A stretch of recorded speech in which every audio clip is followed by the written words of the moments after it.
व्यवहार का धर्म डायरेक्ट मोक्ष को दिलाने वाला नहीं है, लेकिन मोक्ष के मार्ग को प्रशस्त करने वाला तो है, मोक्ष मार्ग को आगे बढ़ाने वाला तो है। यदि हम शुभ क्रियाओं का अभाव कर दें तो व्यवहार का मोक्ष मार्ग खत्म हो जाए, और व्यवहार का मोक्ष मार्ग खत्म हो जाए तो निश्चय के मोक्ष मार्ग को कौन कितने लंबे समय तक साध पाएगा। व्यवहार का मोक्ष मार्ग निश्चय के मोक्ष मार्ग को साधने में कारण बनता है, और निश्चय के मोक्ष मार्ग का लक्ष्य बना करके ही व्यवहार के मोक्ष मार्ग का पालन करना पड़ता है। निश्चय के बिना व्यवहार अधूरा है, और व्यवहार के बिना निश्चय भी पूरा नहीं हो सकता। उद्देश्य निश्चय को पाने का है, पर व्यवहार के बिना हम आगे बढ़ नहीं सकते हैं। उद्देश्य हमारा नदी को पार करने का है, पर नदी को पार हम अपनी भुजाओं से तैर करके नहीं कर सकते। नदी गहरी है, पानी बहुत भरा हुआ है, तो ऐसी गहरी नदी को पार करने के लिए नाव का सहारा लेना पड़ता है। बिना नाव के सहारे के गहरी नदी को कौन पार कर पाएगा।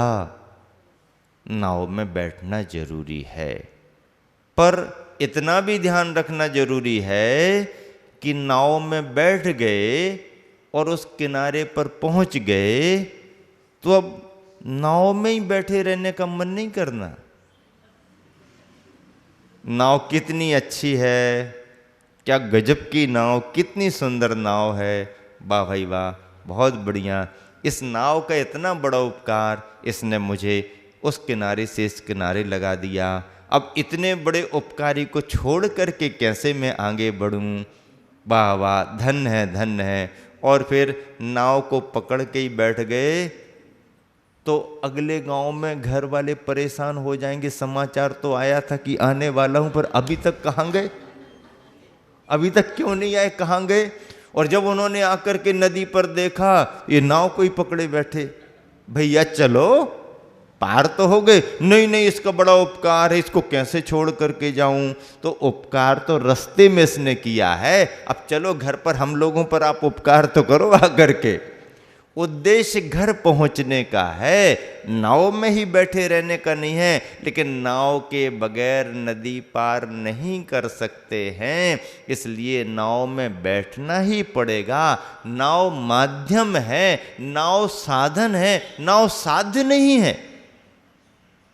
नाव साधन है, नाव साध्य नहीं है। लक्ष्य तो हमारा साध्य को पाने का है, साधन में ही हमेशा रमे रहने का नहीं है। साधन तात्कालिक होता है, साध्य त्रैकालिक होता है। तात्कालिक की भूमिका तात्कालिक होती है, उसके बाद हमें पार करके त्रैकालिक को पाना पड़ता है। नाव माध्यम है, नाव का बड़ा उपकार है, नाव की हम महिमा गाएंगे, नाव का हम गुणगान करेंगे, पर नाव में बैठे बैठे नहीं करेंगे। नाव से निकल करके फिर सबको बताएंगे कि देखो, नाव यदि ना मिली होती तो हम नदी पार नहीं कर पाते। आपको जब कभी भी नदी पार करना हो, नाव का सहारा लेना ही पड़ेगा। नाव एक बहुत बड़ा माध्यम है नदी को पार करने के लिए। यह व्यवहार धर्म का उपदेश हम देंगे सबको, लेकिन लक्ष्य तो ये बना करके रखेंगे कि भगवान ज़्यादा से ज़्यादा समय हमारा आंख बंद करके मौन आत्म साधना में ही बीते। वही निश्चय का तत्व, निश्चय का धर्म हमारा त्रैकालिक उपादेय माना गया है। गुरुवर आचार्य श्री यही सैद्धांतिक संदेश इस नीति में हम सभी को देना चाह रहे हैं। अशुभ को पाप कहा है, शुभ को पुण्य कहा है। पाप पुण्य में बड़ा फर्क है। पाप और पुण्य में फर्क है कि नहीं? पाप पुण्य में फर्क है कि नहीं? है, पाप पुण्य में फर्क है। एक विद्वान आया मेरे पास और ऐसे ही चर्चा करते करते कहने लगा, महाराज पाप पुण्य में मैं कोई फर्क नहीं मानता, बंद तो बंद ही है। चाहे सोने की बेड़ी से बांधा जाए, चाहे लोहे की बेड़ी से बांधा जाए, बंध तो बंध है। बात समझ में भी आई? भाई सांकल किसी की भी हो, बांध दिया है तो बंधन ही है। तो हमने कहा भैया आपका कहना तो बराबर है कि बंधन तो बंधन है। अब चाहे सांकल से बांधा जाए, लोहे की सांकल से, चाहे सोने की सांकल से, बंधन तो बंधन है। लेकिन आपके कहे से हम पूर्णतः सहमत नहीं हैं, जरा हमारी बात भी सुनो। क्या कहना चाहते महाराज? हमने कहा देखो भैया ऐसा है कि बंधन के रूप में तो बंधन जरूर दिख रहा है, लेकिन जिसे बांधा जाता है वो भी कुछ अंतर महसूस करके चलता है। क्या तुम्हारे यहाँ शादी हो रही हो और पहले से तय किया हो कि दामाद को भोजन के पहले पहले, कंवर साहब को भोजन के पहले पहले सोने की चैन गले में पहनाई जाएगी, और आप भोजन कराने के पहले पहले लोहे की चैन लेकर के जाएं और अपने जवाई साहब, राजा साहब के गले में पहना दें, फिर क्या वातावरण बनेगा? पंडित उत्तर नहीं दे पाया। हमने कहा तुम ही बताओ, तुम्हारे यहाँ शादी के प्रसंग में भाई चैन तो चैन है, अब लोहे की हो चाहे सोने की, इससे क्या फर्क पड़ता है? नहीं महाराज, वहां तो मामला बिगड़ जाएगा। क्यों? क्योंकि सामने वाला समझता है, काले और पीले का अंतर जानता है, काले पीले की कीमत में भी अंतर जानता है, इसलिए मामला उसका बिगड़ेगा। मामला जमेगा नहीं, बिगड़ जाएगा। हाँ, वहां मामला नहीं बिगड़ेगा, बेचैन हो जाएगा। क्या कहा था तुमने? कौन सी चैन देने का कहा था और कौन सी चैन दे? बेचैन हो जाएगा, परेशान हो जाएगा। परेशान क्या होगा? वो परेशान कर देगा पूरे परिवार को। वो काय को परेशान होगा? वो परेशान कर देगा। अंतर वहां नहीं होगा। अंतर कहाँ नहीं होगा? अंतर, जानवर को आप चाहे लोहे की जंजीर से बांध दो, चाहे सोने की जंजीर से बांध दो, जानवर को दोनों का अंतर मालूम नहीं है। सराफा में वो कभी गया नहीं, रेट उसे मालूम नहीं है।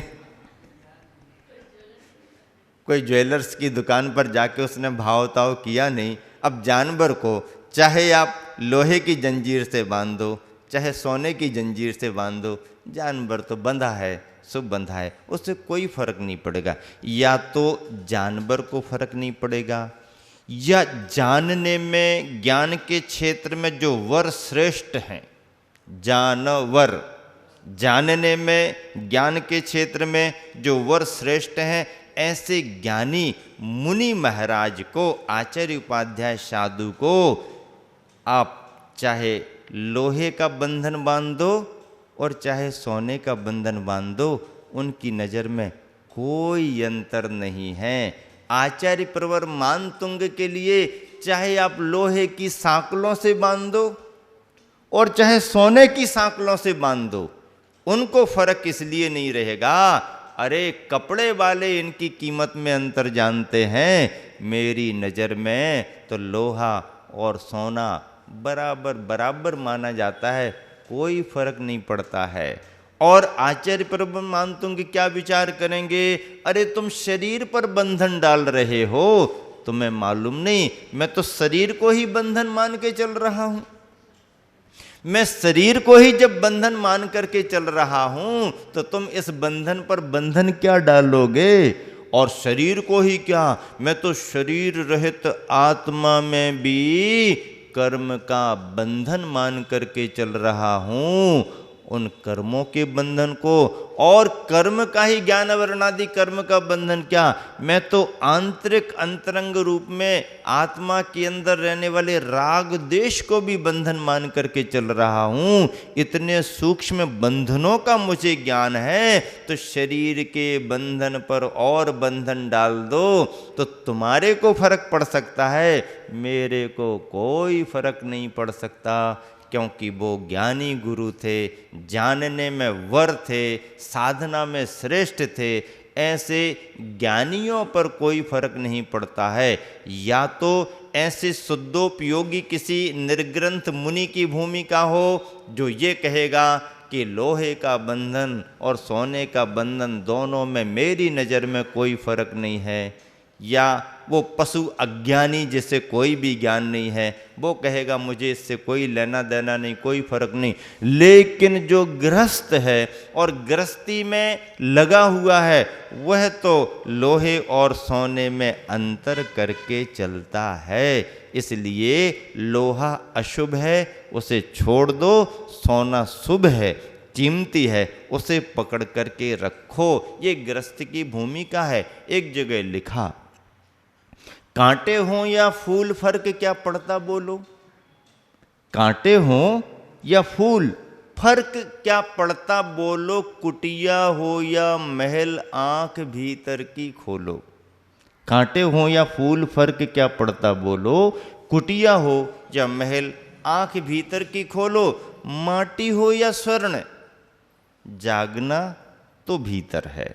माटी हो या स्वर्ण जागना तो भीतर है। और जो भीतर से अंदर से जगा कौन उससे बढ़कर है। जो अंदर से जगा कौन उससे बढ़कर है। जो अंतरंग में जग गया है उससे बढ़कर के इस धरती पर कोई नहीं है।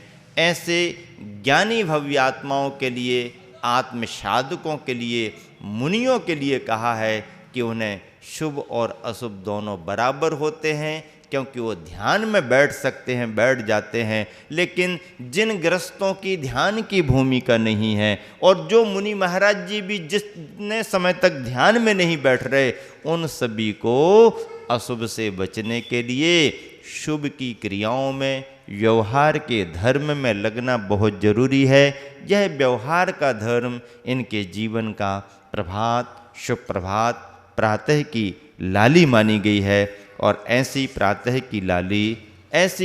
की लाली हमारे तुम्हारे को जागरण का संदेश निरंतर देती रहे। उन्हीं 4 पंक्तियों को पुनः सुना करके विराम देता हूँ। विषयी का बस विषय राग ही, बहु दुख का वह कारण है। भविक जनों का धर्म राग ही, शिव कारण दुख वारण है। संध्या में भी लाली होती, प्रभात में भी लाली है। एक सुलाती एक जगाती, कितने अंतर वाली है, कितने अंतर वाली है। महावीर भगवान की। सुनीति शतक में गुरुवर आचार्य श्री ने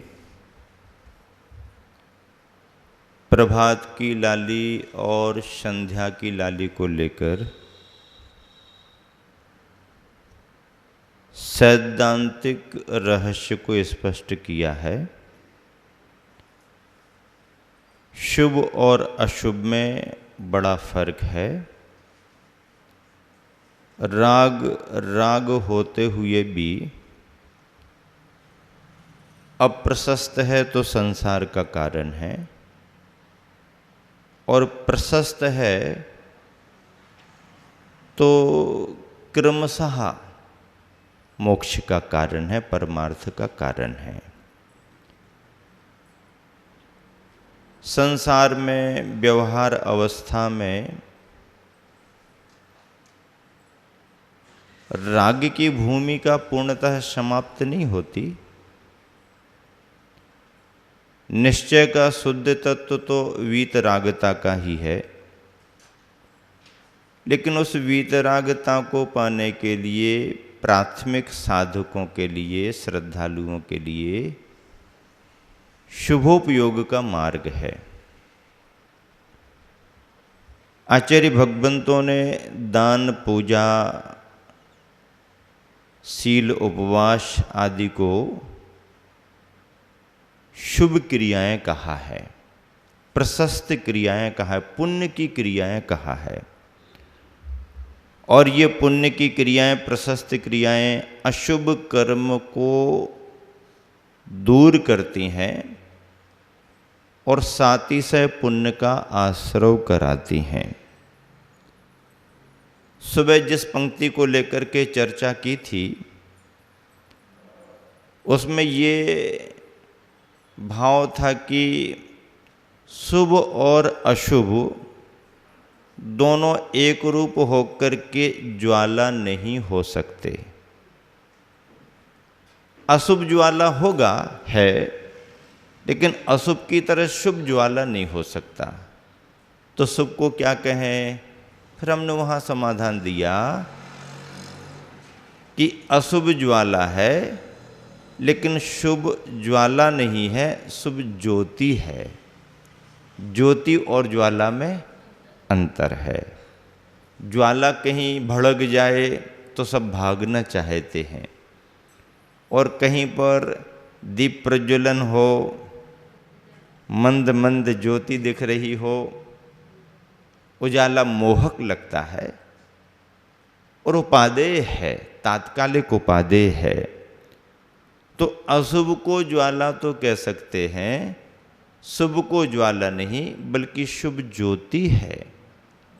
शुभ हमारे लिए कल्याणकारी है। इसी संदर्भ में एक विद्वान ने मुझसे तर्क कर दिया। वो कहने लगा, महाराज जी आप शुभ और अशुभ की बात इस तरह से समझा रहे हो, मैं तो शुभ को कोई ज़्यादा महत्व नहीं देता। पुण्य भी तो है ना। अब पुण्य है तो इतना उसका बखान क्यों? तो हमने कहा आप क्या कहना चाह रहे? तो बोले मैं तो पुण्य को केले का छिलका मानता हूँ, कोई काम का ही नहीं है। मैं पुण्य को केले का छिलका मानता हूँ, कोई काम का नहीं है। हमने कहा बहुत अच्छी बात, चलो तुम्हारे उदाहरण से ही हम बात करते हैं। यदि पुण्य को तुमने केले का छिलका माना और छिलके का कोई महत्व नहीं है तुम्हारी नज़र में, तो बाजार में जाओ और छिलके से रहित केलों को खरीद करके लाओ।